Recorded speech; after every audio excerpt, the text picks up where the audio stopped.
my name is Stephanie Lyle, and today I'll be performing the subcutaneous medication injection video. So in order to do that, I need to have all my supplies gathered. I'm going to have the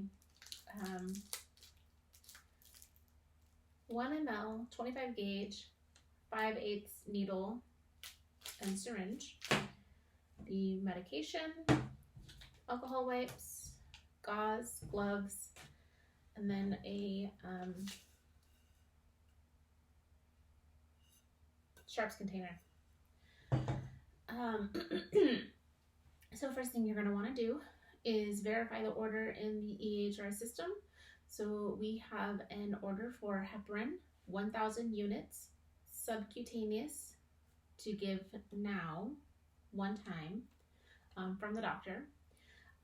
The vial that we have on hand is for 10,000 units per 10 mLs. So the med math on that is going to be 1,000 units per 1 ml.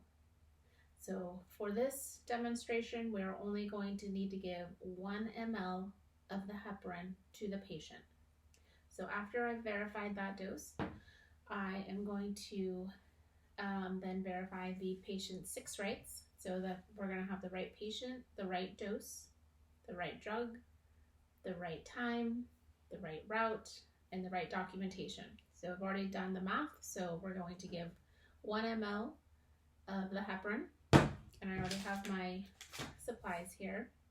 So I'm going to bring the medication to the room with me along with the supplies. I'll enter the patient room, close the door behind me.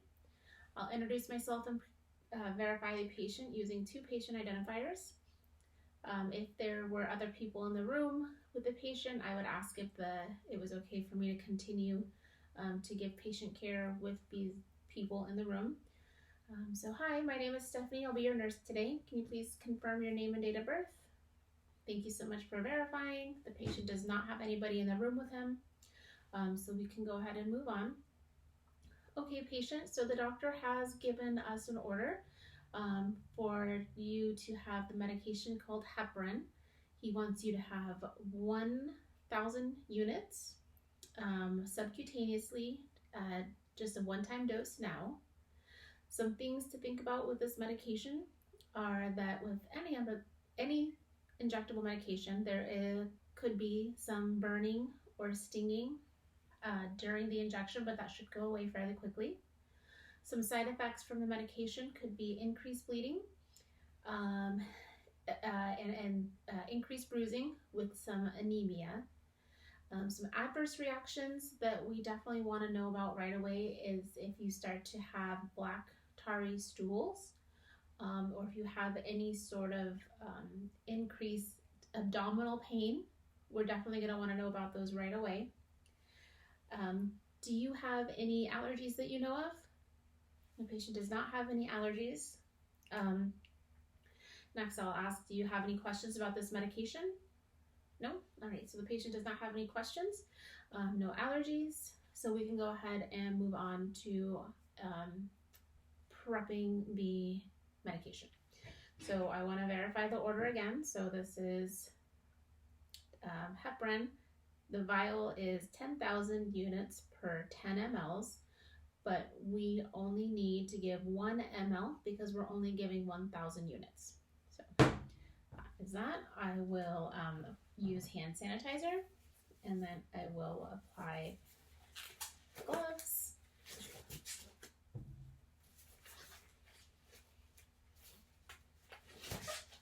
Next, I want to inspect the bottle, make sure that the expiration date has not passed, make sure there's no leaks or cracks or anything abnormal about the medication itself. Then I'm going to clean the top as it is a multi-use vial. So we're going to clean it with alcohol. I'm going to throw that away.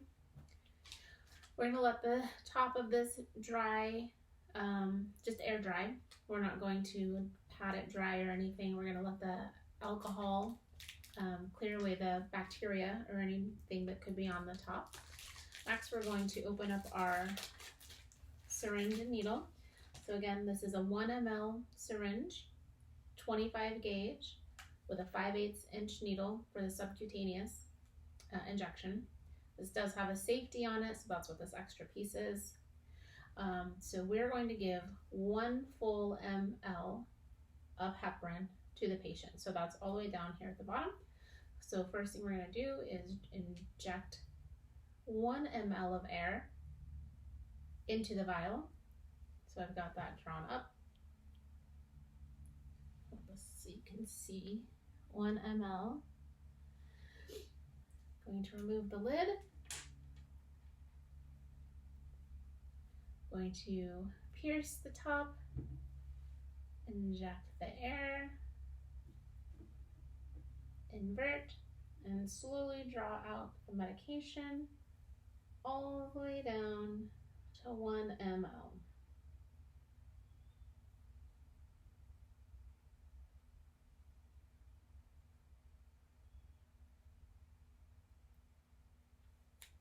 Just going to gently tap it to make sure there are no air bubbles.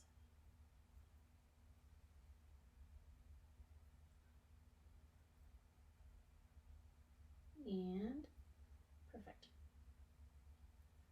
You're at 1 ml. I'm going to recap this using the scoop method. You can see the 1 ml down there at the bottom. So next, we're going to inspect the patient location for the medication, so we can give that to them either in the back of the arm, lower abdomen, or the top of the thigh. For this patient, we'll use his lower abdomen. So we're going to inspect, make sure there's no blemishes, no sores, nothing that could cause any pain or any issues with giving the medication. Next, we're going to just gently palpate to make sure the patient doesn't have any pain in the area. He does not.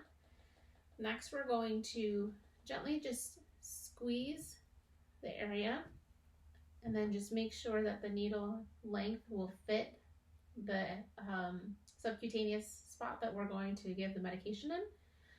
And it does. There's plenty of room. So at this point, I would then go ahead and clean the area, starting in the middle, and then making a circle larger into about a 5 centimeter spot, and then go ahead and throw that away. We're going to allow this spot to air dry,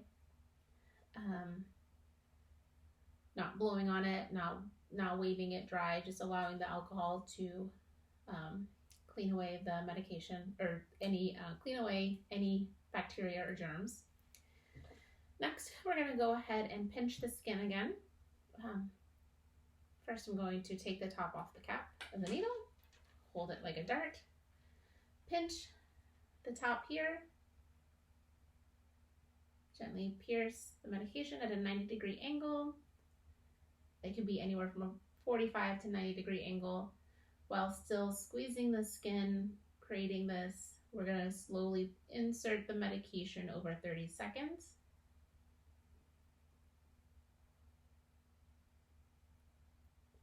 We do this slowly so that the medication has time to fully absorb into the patient, keeping the skin squeezed.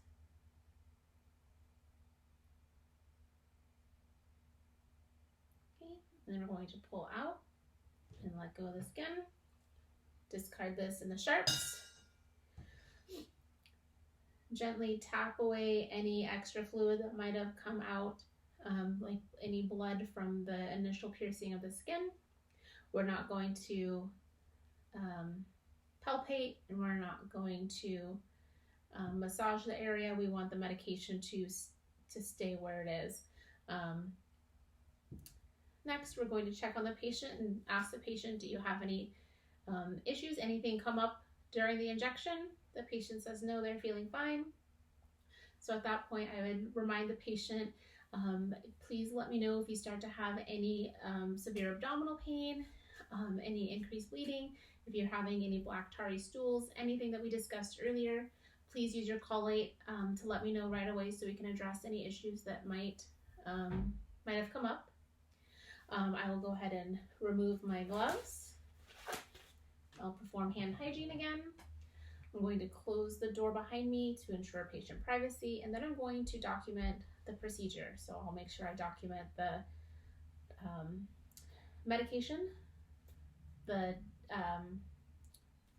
amount of the medication, the right dose, so the right medication, the right dose, the right site, make sure that